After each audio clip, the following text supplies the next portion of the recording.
How's it going, everybody? This is Vera, and today we're going to be discussing about how to have an awakening moment. So, normally, it's kind of funny to make a video about how to have an awakening moment because really it's kind of just a natural thing that happens. You're not really thinking about it, you're not doing anything. It's just a part of the alignment that we, have chosen coming into the human life experience before, we came here as higher beings. We chose to awaken under certain circumstances at certain times. So, it can happen for you today, it can happen for you tomorrow, under any different circumstances. I mean, I can give you examples, for the Buddha, he was in a super extreme down point, asking all these questions and trying to figure himself out, and he was ready to kill himself, and he ran into a river and tried to drown himself, and he heard this sound that he had been hearing for some time, Om, and he heard that Om in his head, in his mind, and for whatever reason he just woke up. He just, saw or felt the presence of all, the source presence. He had a realization of oneness, and that was his awakening experience. It's pretty dramatic, but for others it's completely different. Another very dramatic example is Eckhart Tolle, who you might know as the author of The Power of the Now, or the book A New Earth. He has other books also. If you haven't heard of Eckhart Tolle, he's a great author, and The Power of the Now is a super awesome book. And so, or The Power of Now, actually.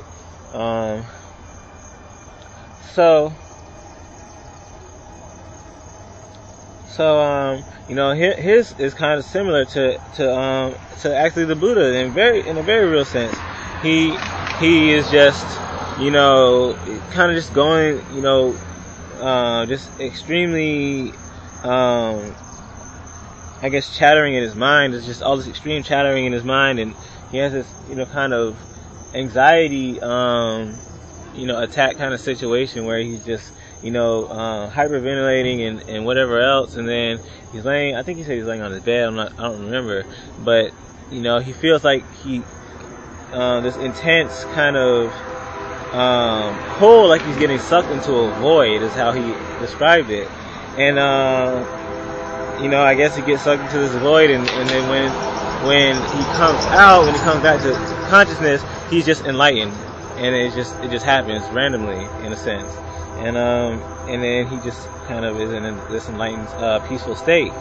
And, for others, like for myself, it's just a very gradual process of asking questions, receiving answers, and the answers resonating in truth with you.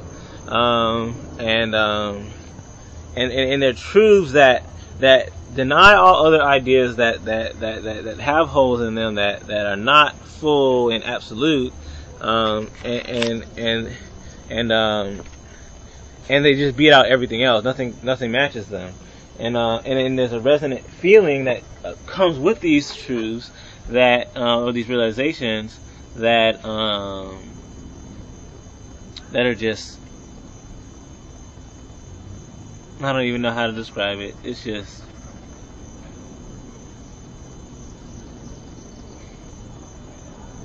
indescribable. There's nothing that can touch it.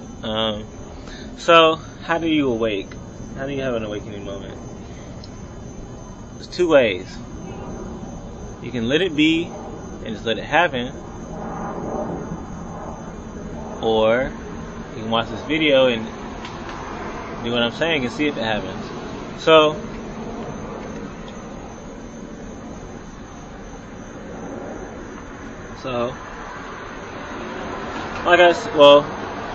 one of the things that's interesting, and this is something that Gandhi said. He said that once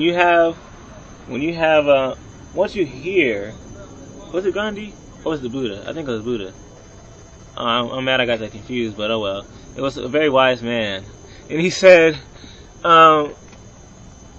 that once you hear of awakening,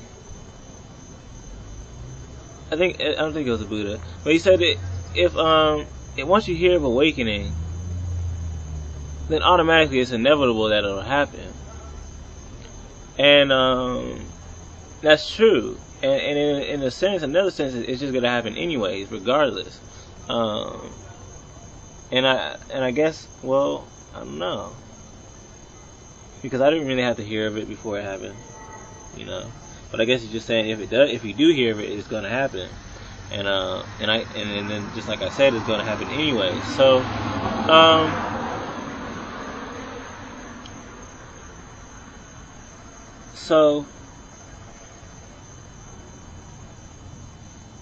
well, when it comes down to it, everybody realizes the same thing during this kind of process, or whatever process they go through, that they are not their personality, they are not their body, they are not their thoughts, they are not their mind, they are not their name, that you are something greater than that. What is that?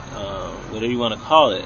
What do different people call it? Their spirit, the I am presence, their being, their source self, their God self, the higher self,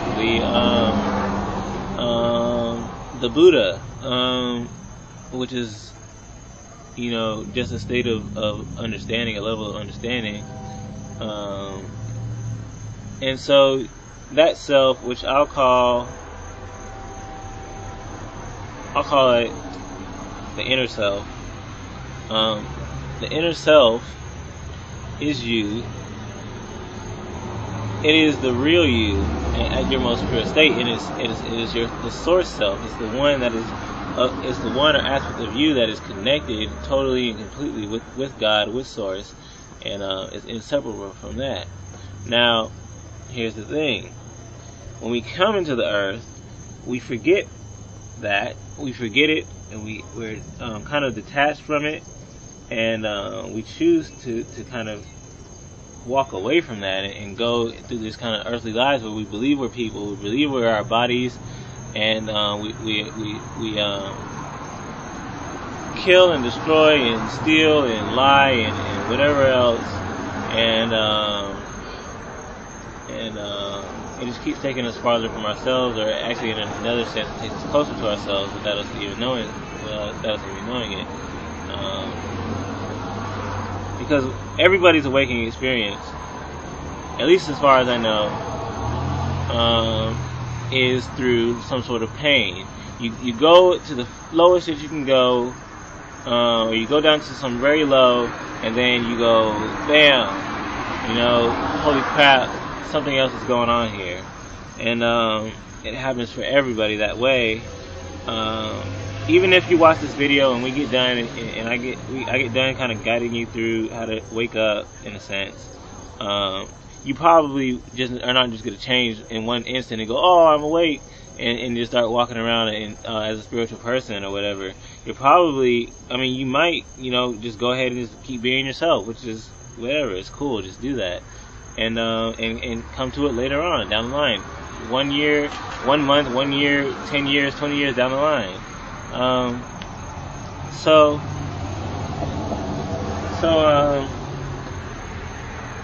I'm kind of making this video as an experimentation kind of thing in a sense, in just a sense, to see what will come out of it.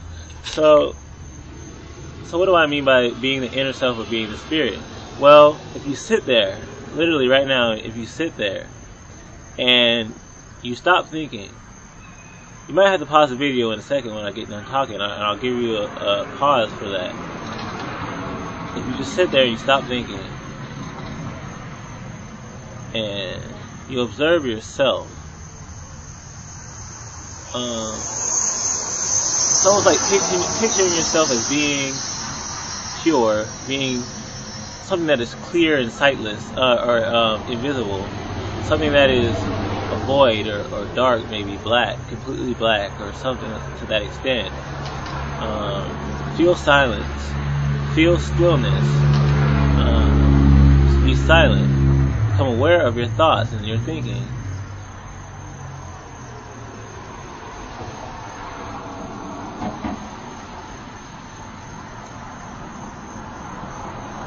And so, there you are. That's you. It's beyond what you thought you were. It's beyond what you think. It's beyond what you could possibly think.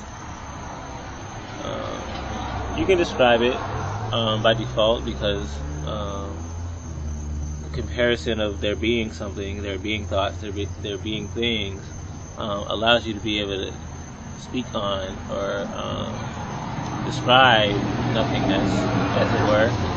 The only real way to describe it, silence, as it were, or whatever, this kind of void that just is. And then you kind of realize, okay, so I'm not my thoughts. I'm not what I think I am.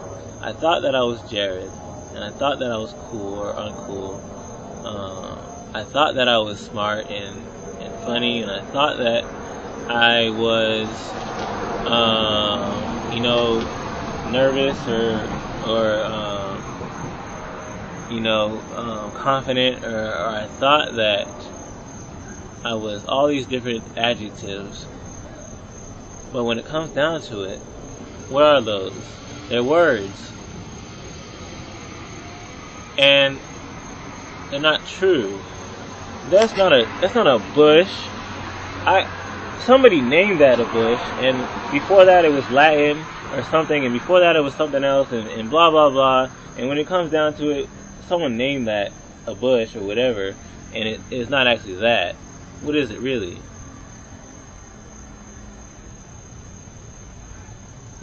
It goes right back to the silence. It just is.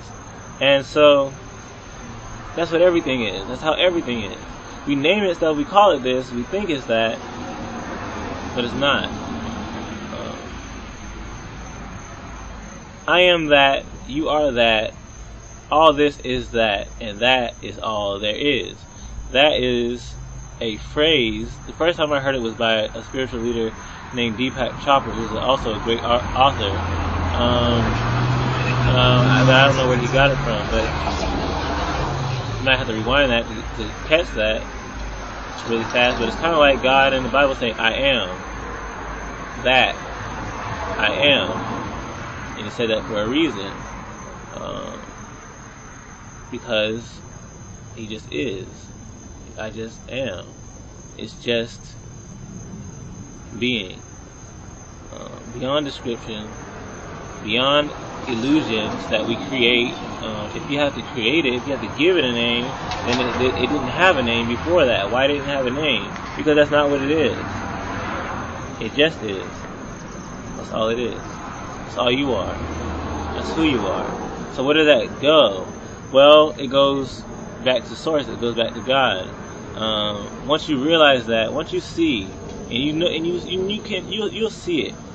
You might not live in it, you might not act on it right away, because you might be comfortable where you are.